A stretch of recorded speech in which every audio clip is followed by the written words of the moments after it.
चंद्रपुली राज अलबेला भगवतीपुर।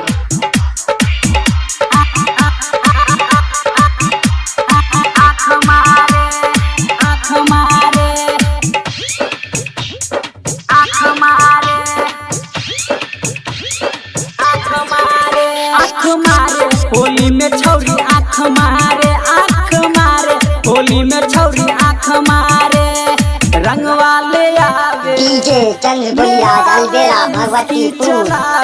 जो बना के पाती उ तो घूमी घूमी हमके देखावे कि घर में बोलावे। होली में छौरी आँख मारे होली में छौरी आँख मारे होली में छौरी आँख मारे रंग वाले ले आवे मुस्की चलावे।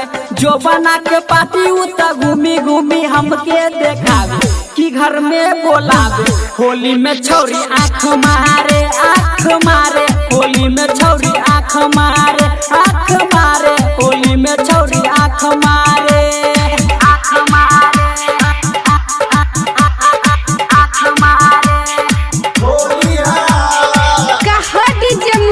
शर्मा हिला दिल पूरा बिहार के। डीजे मनीष रक्सौल आँख मारे डीजे चंद्रपुली राज अलबेला आँख मारे डीजे मुकेश शर्मा दुर्गा स्थान कथरा। जने जने जाई उतना करे हेलो हाई होलिया में मिलल बुआ चली के खाई। डीजे चंद्रपुली राज अलबेला जने जने जाई उतना करे हेलो हाई होलिया में मिलल बुआ चली के खाई। लहंगा उठावे टंगरी देखावे। जो बना के पाती उ तो घूमी घूमी हमके देखावे कि घर में बोलावे। होली में छौरी आँख मारे होली में छौरी आँख मारे डीजे चंद्रपुली राज अलबेला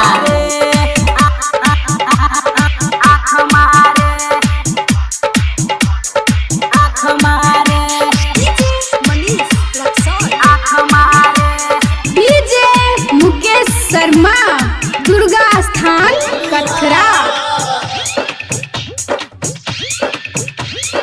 आँख मारे देखी हमारा के रंग डाले बारा छुके ओकर दे पिचकारी हो सखारा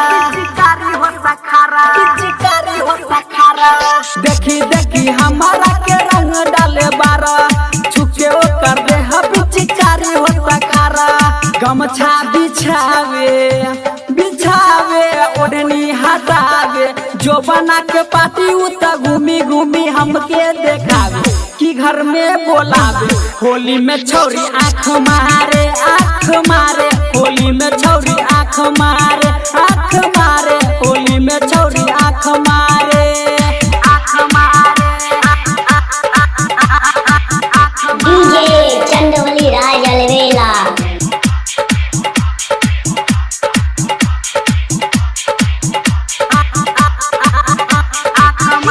मनीष रक्सौल